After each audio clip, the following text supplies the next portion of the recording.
"You don't belong here, trash." That's what HOA President Brenda Hutchinson screamed at me when I showed up to clean out my grandfather's old farmhouse. Said my kind of people were ruining her perfect neighborhood.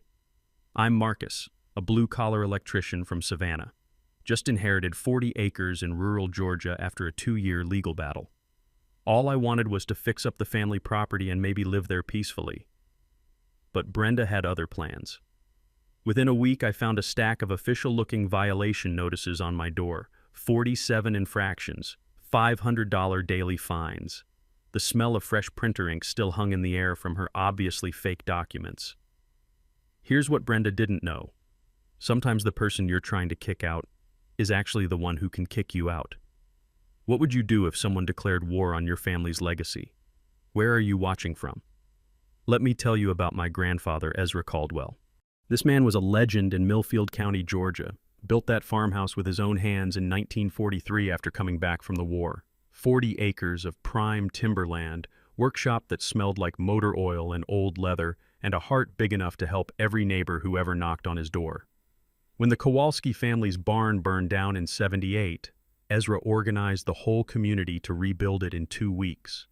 When old Jefferson Lee needed surgery but couldn't afford time off, Ezra harvested his tobacco crop for free. Ezra was the guy who kept this community together through floods, droughts, and economic crashes.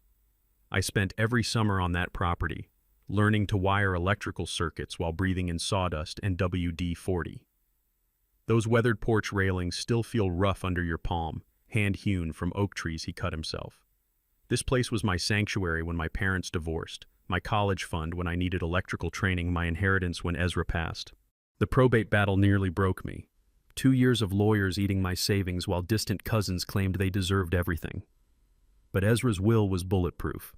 He'd hired the best estate attorney in Georgia and updated everything 6 months before he died, specifically to protect me. Now meet Brenda Hutchinson, 52, moved here from Atlanta after her husband Preston's insurance business went belly up in the suburbs. They're house poor, driving that white Escalade on fumes and credit cards, but desperate to maintain appearances in their new rural retreat. Brenda appointed herself neighborhood improvement coordinator to feel important again. The woman measures grass with an actual ruler and carries a clipboard like she's running NASA. Here's my favorite entry from Ezra's journal. That new woman drove by 6 times today counting my chickens. Might get more chickens just to spite her. Tuesday morning, I roll up to start cleaning house. The place needed work. Peeling paint, overgrown flower beds, gravel driveway with potholes that could swallow a motorcycle. I'm hauling out boxes of Ezra's books when I hear expensive heels clicking on asphalt. Here comes Brenda's personal militia. Preston, the Weatherbys, and Margaret Finch, former PTA terrorist. "Are you the nephew?" Brenda asks, like she's identifying a pest infestation. I introduce myself politely, explain I inherited the property. Big mistake. She hands me this document thick as a phone book. Official violation notice with 47 infractions listed in small print. The smell of fresh laser toner mixed with Brenda's overpowering perfume as I read the penalty. $500 per day, per violation. Quick math, $23,500 daily in fines. "Ma'am, there's no HOA here," I said. "This property predates—" "Things change," Brenda cut me off. "This is a respectable neighborhood now. Perhaps you'd be more comfortable living somewhere more suitable to your situation." The word situation hit like a slap. Preston stepped forward, chest puffed out. "We're prepared to take legal action. One substandard property can destroy everyone's equity." Knowledge nugget. In Georgia, you can't retroactively impose HOA rules on properties that predate the association. It's called grandfathering, and it's legally bulletproof. That's when I realized this wasn't about property values. This was about power and control. Brenda needed to prove she could eliminate the one neighbor who reminded everyone this used to be working farmland, not suburban paradise. As they walked away, I heard her tell Preston, "Don't worry. These people always fold when you apply enough pressure. We'll have him gone by Christmas." She had no idea that pressure creates diamonds, or that my phone had been recording since "Are you the nephew?" Or that I was about to discover exactly who owned what in this neighborhood. You know how some people test the water before jumping in? Well, Brenda Hutchinson decided to cannonball straight into the deep end of crazy. Week 2 started with 3 county vehicles pulling into my driveway like I was running a meth lab. Health department inspector, code enforcement officer, and a fire marshal, all responding to anonymous complaints about septic violations and fire hazards. The health inspector, Rodriguez, walked around looking confused. "Sir, your septic was inspected 6 months ago. Someone reported raw sewage, but I don't see any issues." He lowered his voice. "Between you and me, this address has generated more paperwork than a strip club in a church parking lot." Code enforcement found nothing. Fire marshal actually complimented Ezra's electrical work. "Cleanest panel I've seen in rural Georgia." But here's the kicker. While they were inspecting my violations, I noticed something interesting about my property survey. The original 1943 boundary markers showed my land extended 50 feet further east than I'd realized. That gorgeous rose garden Brenda was so proud of, the one she'd spent $15,000 landscaping, sitting entirely on my property. The woman had been harassing me from land she was technically trespassing on every single day. Week 3 brought Preston to my door with an official-looking petition. Concerned citizens of Millfield Drive demanding action against my fire hazard property attracting undesirable elements. 23 signatures. Impressive for a street with only 18 houses. I started making calls. Mrs. Henderson never signed anything. The Yamamotos said someone forged their names. My favorite was John and Jane Smith, listed at an address that turned out to be a kudzu-covered vacant lot. Back in electrical school, we learned about something called grandfathering, when new codes can't be applied retroactively to existing installations. Turns out the same principle applies to HOA rules. You can't impose new restrictions on properties that predate your association. Brenda's petition wasn't just fraudulent, it was legally meaningless. Week 4 escalated to psychological warfare. Brenda's white Escalade started cruising past my house like a shark circling wounded prey. 6 times, 7 times, 8 times a day. Not just driving, parking across the street, taking pictures, scribbling notes on that cursed clipboard. Then came the anonymous letter slipped under my door Tuesday night. Laser-printed message. "We know what you're doing in that workshop. Drug dealing won't be tolerated. Authorities have been notified." Same printer smell as those fake violation notices. Brenda wasn't just escalating, she was getting desperate. Wednesday afternoon, 2 deputies knocked on my door. We got a report about suspicious activity. I welcomed them into the workshop where I restore vintage electrical equipment. Deputy Williams, who remembered Ezra, shook his head in disgust. 4th bogus report this month. Someone's yanking our chain. But Friday brought Brenda's boldest move yet. I'm heading out for groceries when I find her Escalade parked directly behind my truck, blocking the driveway. She's sitting there like she owns the place, arms crossed, designer sunglasses reflecting my frustration. I tapped on her window. She rolled it down like she was granting an audience. "Ma'am, you're blocking my driveway. This is a public right-of-way." She waved a Google Maps printout highlighted in yellow. "I have every right to park here. The driveway's on my property. You're trespassing. Prove it." That's when I pulled out my phone and called the sheriff. "Hi, this is Marcus Caldwell. I need assistance with a trespassing situation." Brenda's confidence evaporated faster than gas station coffee. She peeled out, spraying gravel like buckshot, but not before I got her license plate on video. That evening, I sat on Ezra's porch swing with a beer and his old surveyor's map spread across my lap. The cicadas were singing their evening chorus, and somewhere in the distance, a mockingbird was running through its repertoire. This property had seen a lot of history: births, deaths, celebrations, heartbreaks. Ezra had weathered the Depression, 2 wars, and countless smaller battles to keep this land in our family. Now some wannabe suburban princess thought she could bully me into abandoning it all. But as I traced my finger along those 1943 boundary lines, a slow smile spread across my face. Brenda's harassment campaign had a fatal flaw. She'd been conducting it from my property the entire time. Tomorrow, I'd start documenting exactly where those property lines were. Maybe install some trail cameras to catch any more midnight visits. But tonight, I'd enjoy imagining the look on Brenda's face when she discovered her perfect rose garden was rooted in soil that belonged to the white trash neighbor she was trying so hard to eliminate. Sometimes the universe has a twisted sense of humor, and sometimes the person you're trying to bury owns the shovel. If I thought Brenda was unhinged before, I was about to witness a full-blown suburban coup attempt. 2 weeks after the driveway incident, I find this glossy invitation in my mailbox. Heavy cardstock, embossed letterhead, emergency neighborhood meeting, Thursday, 7 p.m. The paper felt expensive between my fingers, like wedding invitations or divorce papers. Thursday night, I walk into that community center, and it's like stepping into a Fortune 500 boardroom. Brenda's got a projector, professionally bound handouts, and 3 Atlanta lawyers in $1,000 suits. The smell of fresh toner mixed with expensive cologne hung in the air like a corporate funeral. Preston's running a laptop like he's launching missiles, and the Weatherbys are distributing clipboards with the efficiency of election workers. About 30 people showed up, plus some faces I didn't recognize, probably hired muscle disguised as concerned citizens.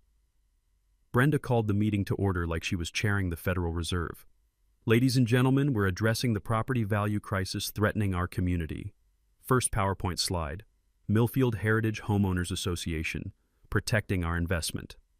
I'm recording everything from the back row because documenting Brenda's schemes had become like collecting evidence of war crimes. She presented this whole dog and pony show about establishing governance and maintaining standards, complete with pie charts showing declining property values. Then came the grand reveal, an HOA charter thicker than a Stephen King novel. CC&Rs covering everything from fence heights to acceptable dog breeds. The legal language was so dense it would give a Supreme Court justice a headache. We've secured 51% household support, Brenda announced, gesturing to a stack of signatures. This charter takes effect immediately. I stood up, phone still recording. Ma'am, which exact 51% signed on? Her smile could have flash-frozen hell. That's confidential during organizational phases. Here's something I remembered from my grandfather's stories about union organizing in the 60s. People lie about signatures when they don't have them. During the coffee break, I started casual conversations. Mrs. Rodriguez never signed anything. The teacher from Oak Lane said someone forged her husband's name. Young couple with twins had been in Florida for 3 weeks. When the meeting resumed, Brenda called for the official vote. She appointed herself president, Preston treasurer, Margaret Finch secretary, Weatherbys as board members. No nominations, no discussions, just a pre-arranged power grab with parliamentary procedure as window dressing. All in favor? 8 hands from 30 people. Motion carries, she announced. That's when I dropped my bombshell. Point of order. Georgia law requires 67% consent for retroactive HOA formation. You've got 8 votes from 23 eligible properties. That's 35%. This charter is legally invalid. The room went dead silent except for the hum of fluorescent lights. One lawyer leaned over and whispered something that made Brenda's face drain of color under her foundation.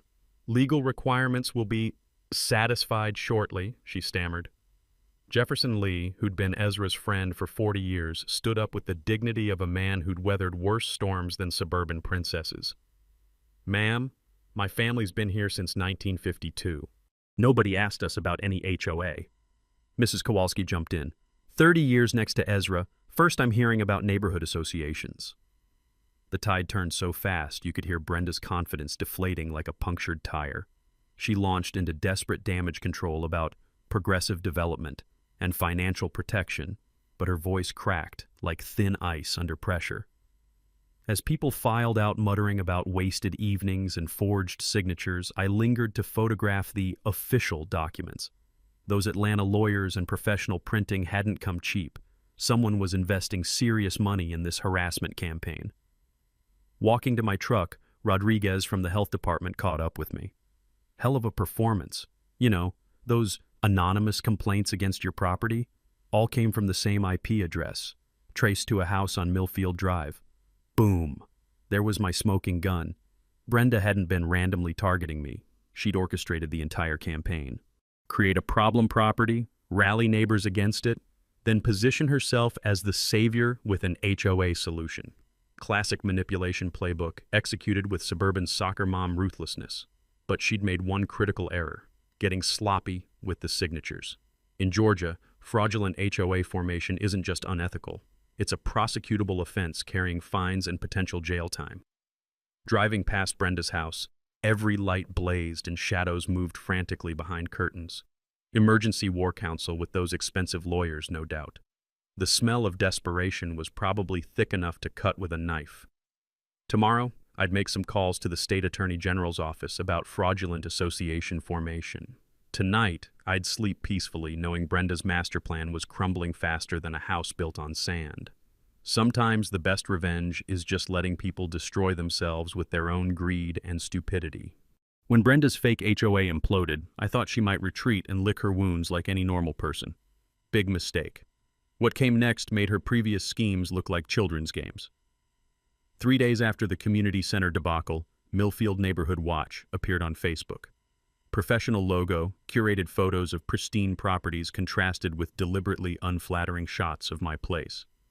The description read like a horror movie trailer, protecting property values from deteriorating influences threatening our community. Within hours, Brenda was posting like a woman possessed. My work truck became commercial vehicle violations. Ezra's workshop transformed into unsupervised activities in unmarked structures. She even posted time-lapse footage of me carrying boxes, suggesting I was removing evidence of criminal activity. The comments section turned into a digital lynch mob. Preston questioned whether Ezra had been mentally competent when updating his will. Margaret Finch suggested I'd manipulated an elderly relative for financial gain. The Weatherbys spread rumors about my work history and family background. The acrid smell of character assassination hung in the air like smoke from a dumpster fire. These people weren't just attacking me, they were trying to destroy my grandfather's memory. But here's where things got interesting. While screenshot documenting Brenda's posts for evidence, I noticed something odd.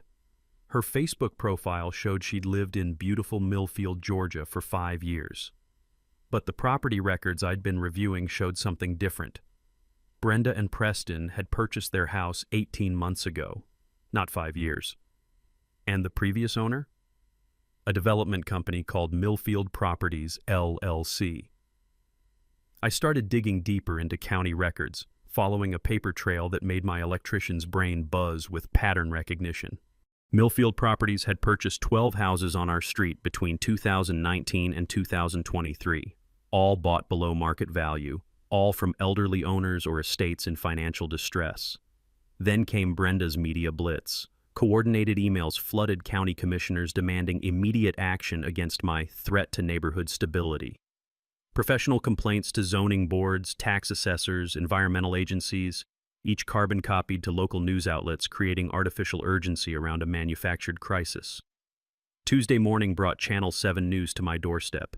Young reporter with perfect makeup and a cameraman who looked like he'd rather be covering sports. "We're investigating property disputes affecting neighborhood safety," she announced, shoving a microphone toward my face. "Care to respond to allegations about unlicensed business operations?" That's when I realized Brenda's endgame. She'd convinced a news station I was the story, the problem neighbor disrupting suburban paradise. But after months of dealing with her schemes, I'd learned to stay 3 steps ahead. I invited them in for the full tour, showed them Ezra's workshop where I restore vintage electronics, pulled out county permits for every improvement, explained the family history and community connections spanning 80 years. "So these complaints are unfounded?" the reporter asked, confidence wavering. "These complaints are part of a systematic harassment campaign designed to force me off property someone else wants," I replied, handing her my evidence folder. Fraudulent HOA documents, forged signatures, false police reports, it's all documented. That's when Jefferson Lee appeared like divine intervention. "You reporters? Good. Time someone heard the truth about what's happening here." For 20 minutes, Jefferson detailed Ezra's legacy and Brenda's harassment campaign.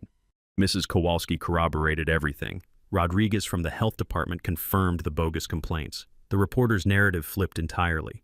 Problem neighbor became harassment victim. Brenda's media manipulation had backfired spectacularly.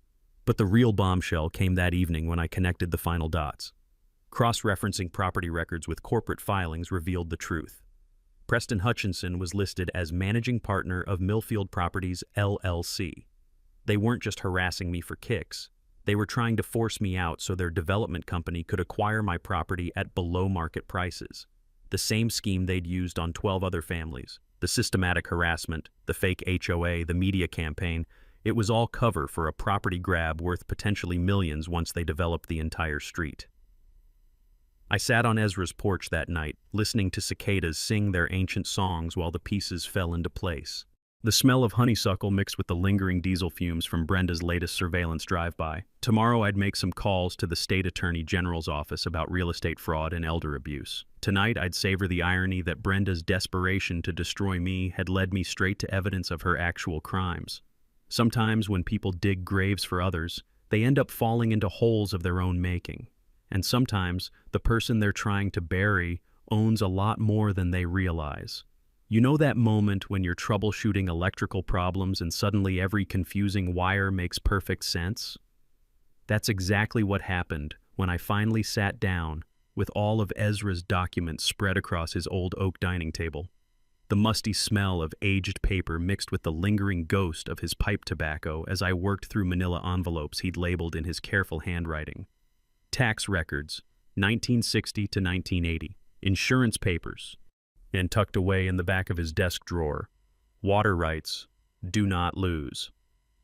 Inside that envelope was the original 1943 land grant, plus a 1960s agreement I'd never seen before. Apparently our property sits on valuable timber rights and potential natural gas deposits. Interesting, but not immediately useful. Then I found the creek documentation. Miller's Creek doesn't just provide pretty background noise for evening porch sitting. According to these papers, my family owns the riparian rights to the entire waterway, rights dating back to the original federal land grant. In Georgia, that means I control every drop of water flowing through this section of the county. I pulled out my phone and started researching. Turns out riparian rights are a big deal. Every house in our neighborhood gets water from wells tapping the aquifer fed by Miller's Creek. During drought years, which are becoming more common, that creek provides the only reliable water source for miles. But here's where my blood ran cold. While researching water law, I stumbled across a pending application with the Georgia Environmental Protection Agency.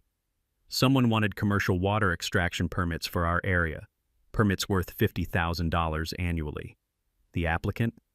Preston Hutchinson, representing Georgia Power Company. The room suddenly felt 10 degrees colder as the pieces snapped together like a perfectly wired circuit board.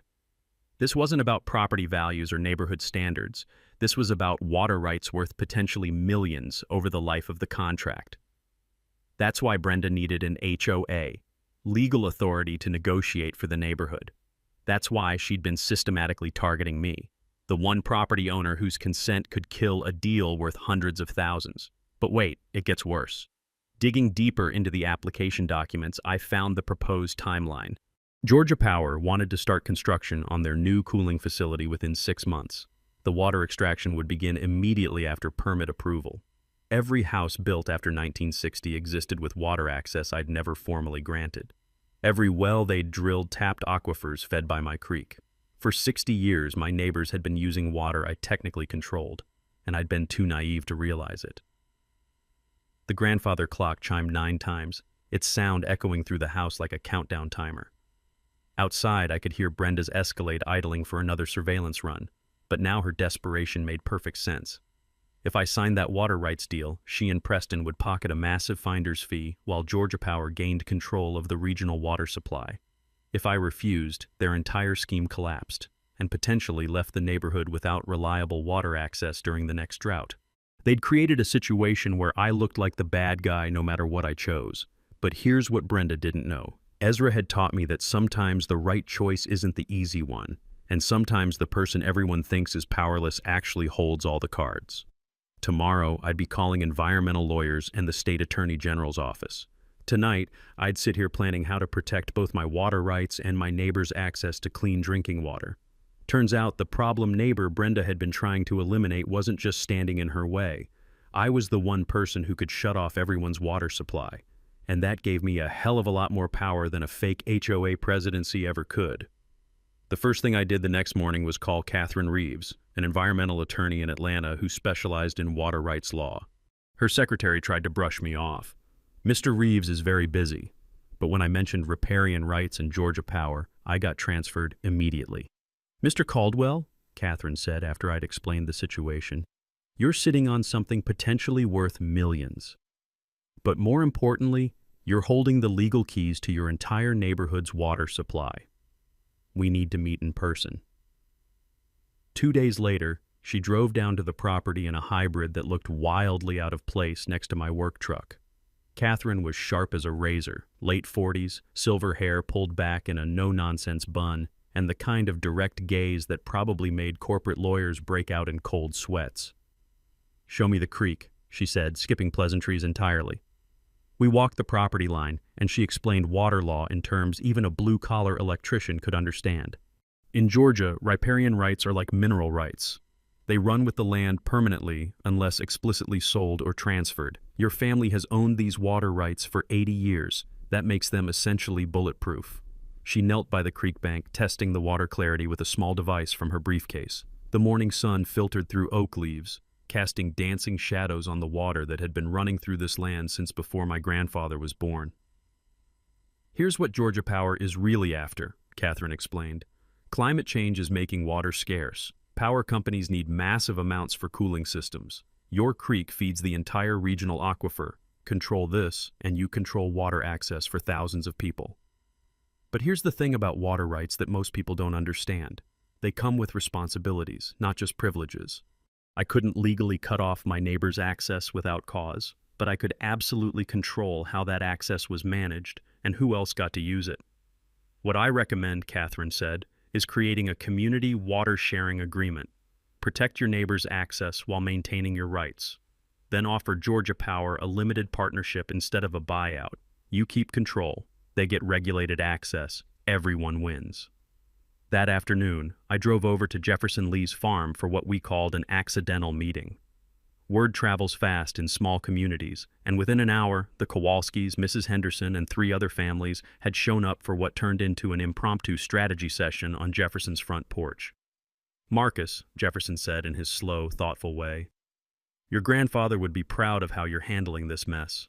Ezra always said the land would take care of us if we took care of it."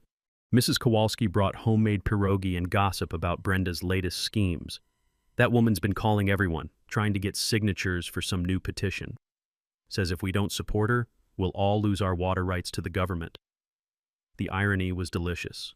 Brenda was using fear of losing water access to pressure people into supporting a deal that would actually give away their water access.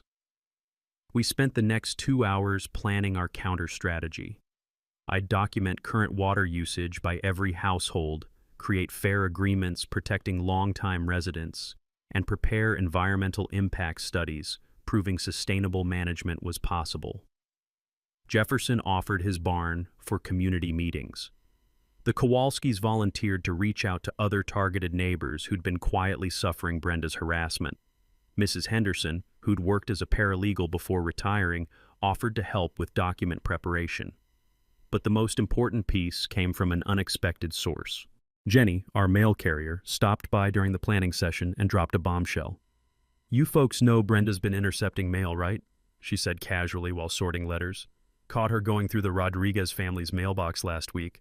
Had to file a report with postal inspectors. Mail tampering is a federal crime. Suddenly we had evidence that Brenda's harassment campaign had crossed into serious legal territory." That evening, I sat in Ezra's workshop, surrounded by his tools and the smell of old motor oil, making lists of everything I needed to accomplish. The legal strategy was coming together like a complex electrical schematic. Every connection had to be perfect, or the whole system would fail. Catherine had given me homework. Research every water rights case in Georgia for the past 20 years. Document every neighbor's current water usage. Create a comprehensive environmental management plan that would satisfy both state regulators and community needs. Most importantly, I needed to stay ahead of Brenda's desperation.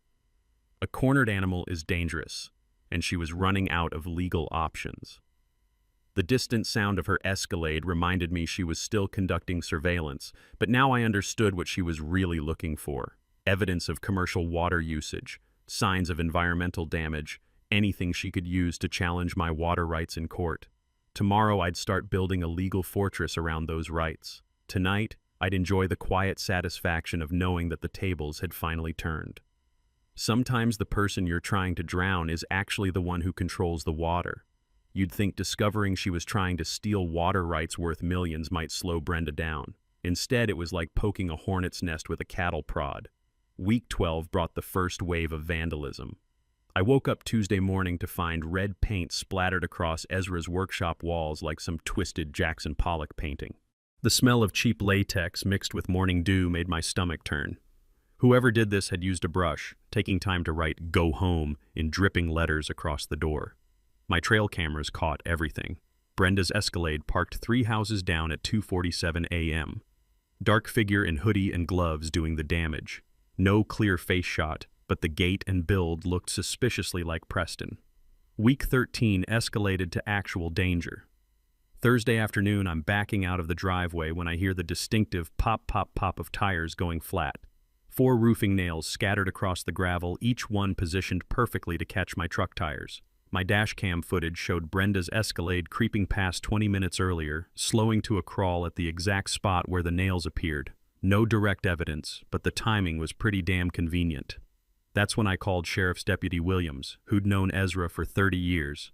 "Marcus, we've had 17 calls about your property in the past month," he said, shaking his head. "All bogus. Someone's trying real hard to make you look like a problem." "Any idea who?" I asked, though we both knew the answer. "Can't prove anything yet, but keep documenting everything. People this desperate usually make mistakes." Week 14 brought the false police report that crossed every line imaginable. I'm having coffee on the porch when 2 deputies roll up with their hands resting on their weapons. Apparently someone had called 911 claiming I'd threatened Preston with a shotgun during a violent confrontation at the property line. The whole thing was pure fiction. I'd been at Jefferson Lee's farm helping with hay baling from dawn until dusk. 20 witnesses could verify my whereabouts. But the deputies had to investigate anyway, and the whole neighborhood got to watch me get questioned like a criminal on my own front porch.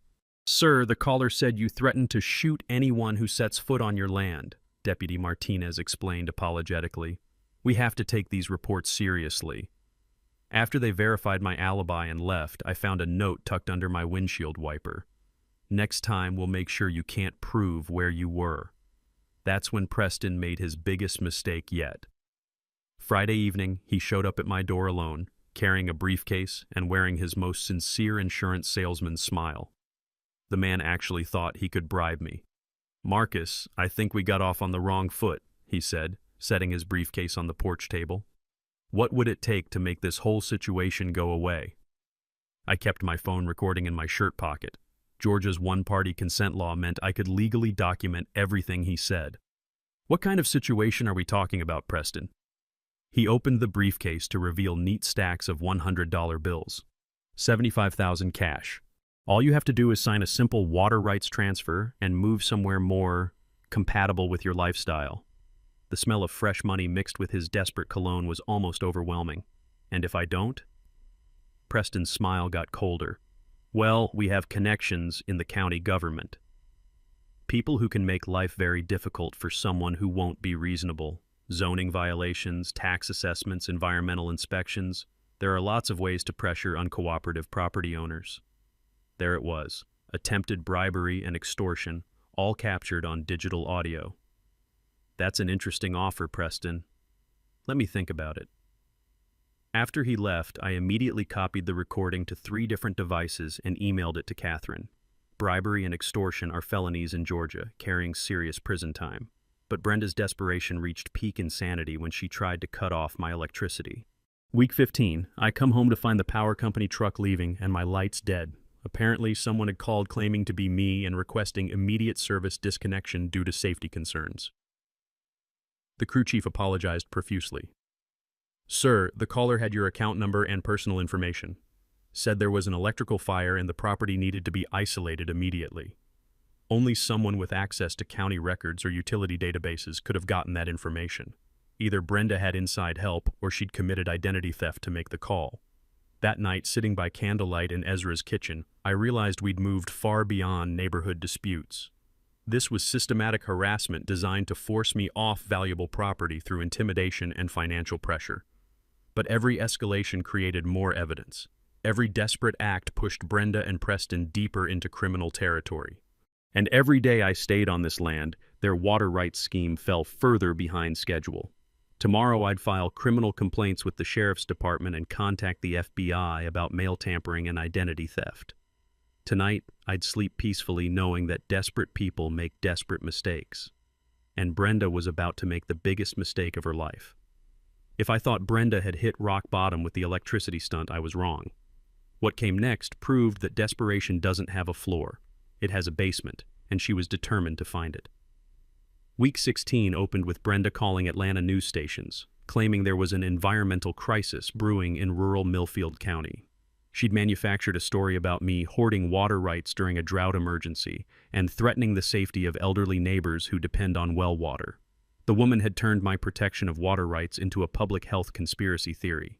Channel 11 actually sent a crew out to investigate. I watched from my workshop as they interviewed Brenda on her perfectly manicured lawn, gesturing dramatically toward my property while explaining how one uncooperative landowner was jeopardizing everyone's water security. What she didn't know was that I'd been expecting this move.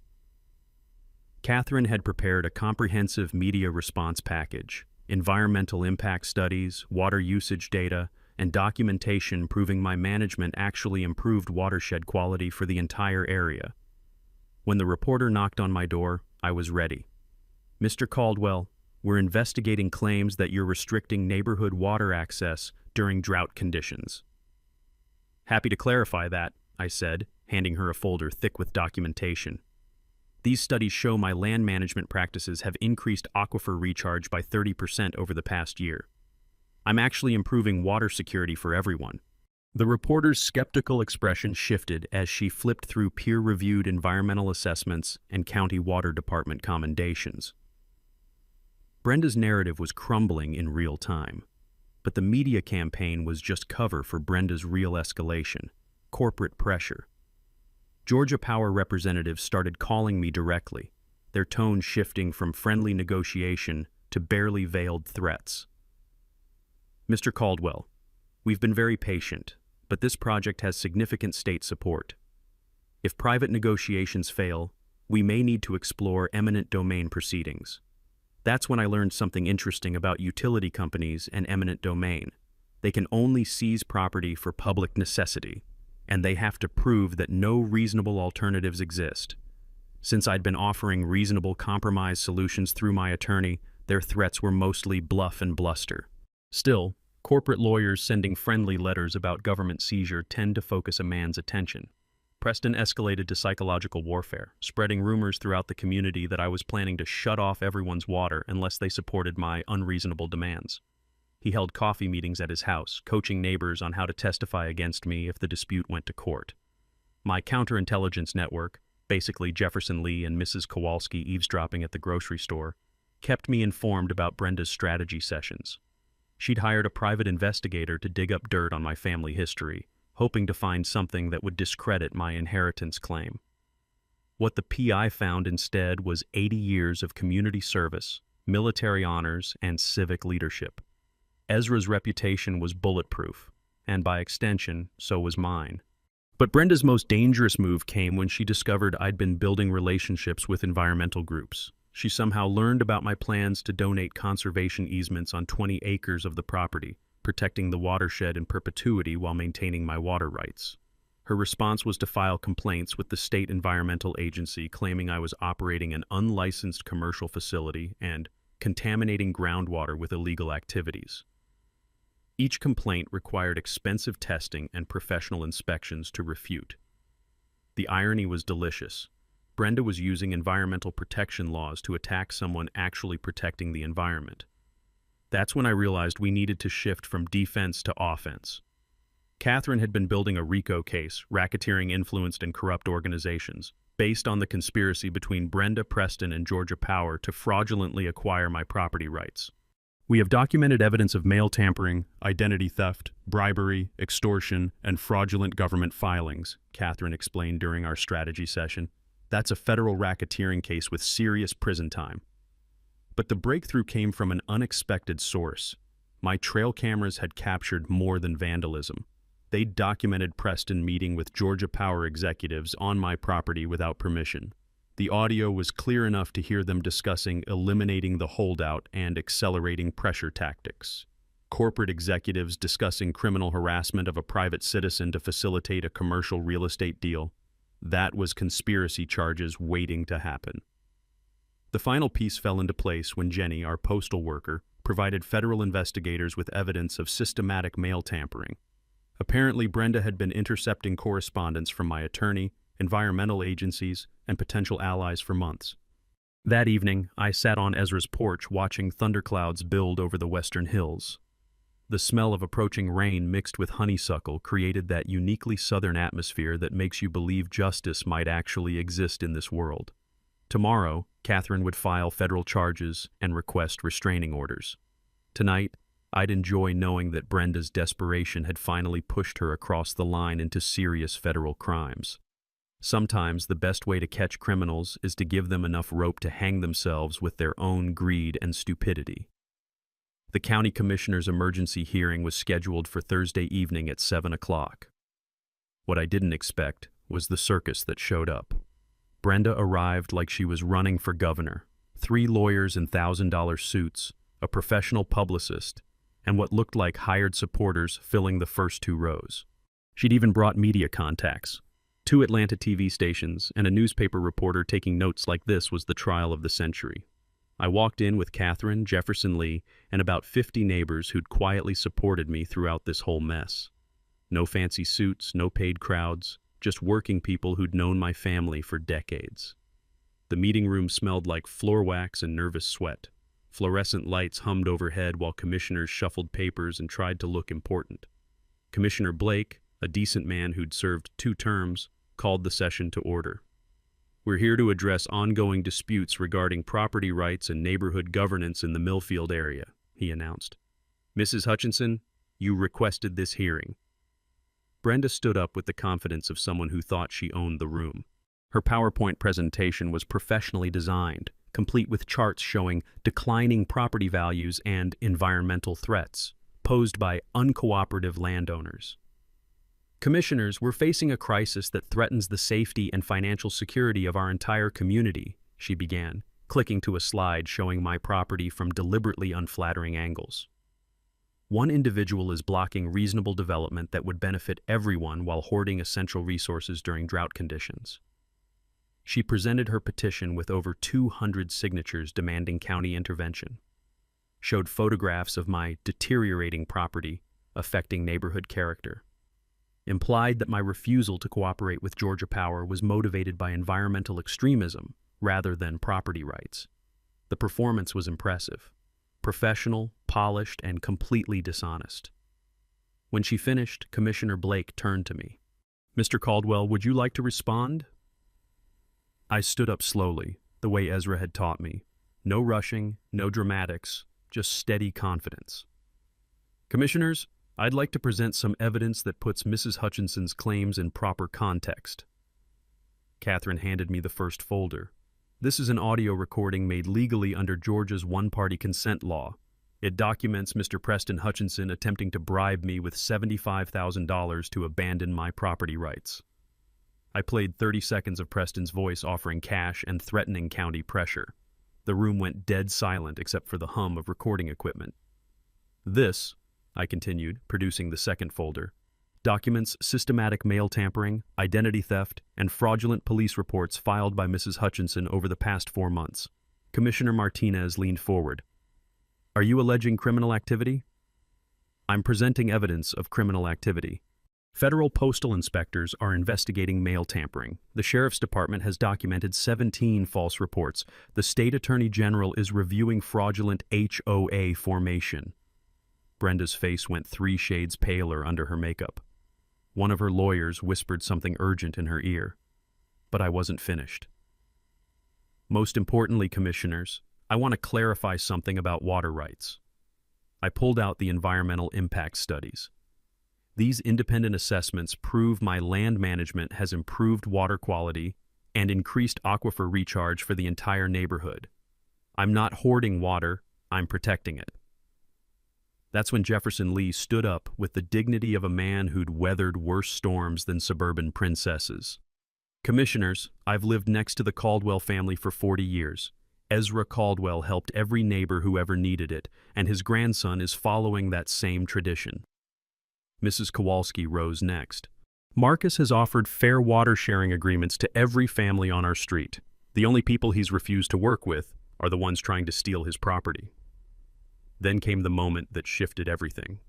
Deputy Williams approached the commissioner's table with an official document. "Sir, I need to interrupt. We have active warrants for Preston and Brenda Hutchinson on charges of conspiracy, extortion, and mail tampering."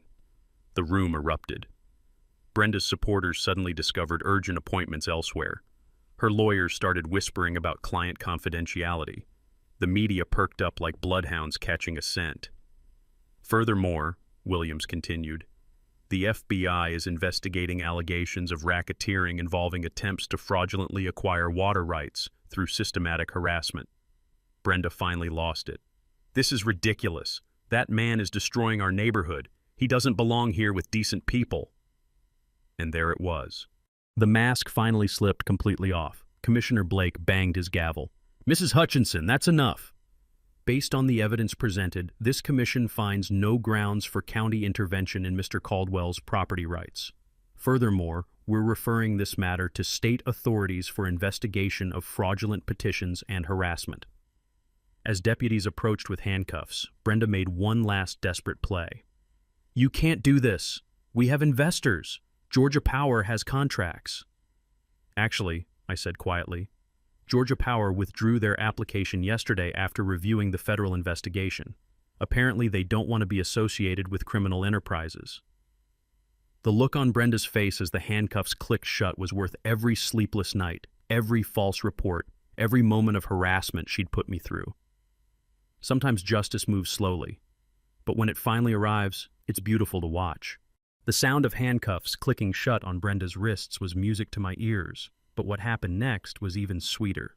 Within 72 hours, for sale signs popped up like dandelions after rain. Brenda and Preston's house went up first, followed by the Weatherbys and Margaret Finch. Amazing how fast people with guilty consciences can pack when federal investigators come knocking. I dropped the charges against Brenda in exchange for a public apology and immediate departure. Her letter to the county newspaper was poetry. "I sincerely apologize to Marcus Caldwell and the Millfield community for my inappropriate behavior and false accusations. Mr. Caldwell has demonstrated exemplary property stewardship and community leadership." The smell of crow must have been overwhelming when she wrote that. Georgia Power's withdrawal from the water rights scheme freed me to implement my real plan, the Ezra Caldwell Memorial Conservation Area. 20 acres donated to the county as permanent parkland, protecting the watershed while keeping my family's water rights intact. The community transformation was like watching a garden bloom after winter. Jefferson Lee and I built walking trails through the new park. Mrs. Kowalski started a community garden where neighbors grew vegetables and gossip in equal measure. The sound of children's laughter replaced Brenda's surveillance drives. Ezra's workshop became the Millfield Tool Library, neighbors borrowing equipment instead of buying tools they'd use once.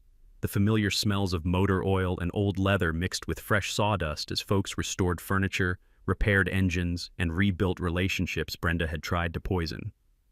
My personal life took an unexpected turn when Sarah Martinez, the elementary teacher who'd organized community support, started checking on the tool library with suspicious frequency.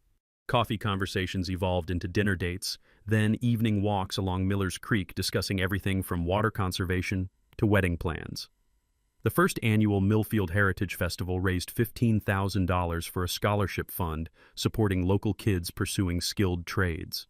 Real jobs for real people, electricians, plumbers, mechanics, the backbone careers that keep communities running. But the legal victory had legs beyond our little neighborhood.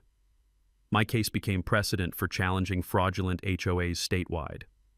The Attorney General's office used our evidence to investigate similar schemes in 3 counties, protecting dozens of families from property theft disguised as community improvement.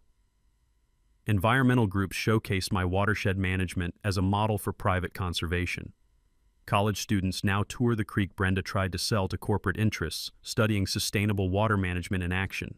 The sweetest justice came 18 months later when a young family with twins bought Brenda's old house. Their children's bicycles now sit in the same driveway where she used to park for surveillance missions. Their daughter's art projects hang on refrigerator magnets where Brenda once plotted my destruction. Preston's insurance business collapsed under fraud convictions. Last I heard, he's selling used cars in Macon under an assumed name. Brenda retreated to Atlanta, facing civil lawsuits from other neighborhoods where she'd tried similar scams. Turns out I wasn't her first victim, just her last successful one. The scholarship fund exploded beyond our wildest dreams. Local contractors donated materials for trade workshops. The community college partnered with us for weekend courses in traditional skills: blacksmithing, timber framing, sustainable agriculture. Sitting on Ezra's porch swing Sunday evenings, watching Sarah tend the flower beds he'd loved, I think about how this started with someone calling me trash and threatening to destroy my family's legacy. Instead, her attacks forced me to discover just how valuable that legacy really was. Not just land or water rights, but community connections, environmental stewardship, and responsibility to protect both for future generations. The evening breeze carries sounds of children playing in Ezra's Memorial Park. Somewhere in the distance, Sarah hums while watering tomatoes that grow where Brenda's rose garden used to trespass on my property. You know what they say about trash? Sometimes what people try to throw away turns out to own the whole damn neighborhood. If you've survived HOA nightmares or property harassment, drop your story in the comments. Your experience might save someone else from similar bullies. And if you loved watching Brenda get her comeuppance, smash that subscribe button for HOA stories and ring that notification bell. We've got more tales of underdogs crushing corrupt systems, and trust me, justice never gets old. Some battles are worth fighting, some legacies are worth protecting, and sometimes the best revenge is just living well on land that's rightfully yours. That's all for today's HOA madness. If watching justice serve itself made your day, smash that like button, share your thoughts down below, and make sure you're subscribed. More outrageous neighborhood showdowns are just around the corner.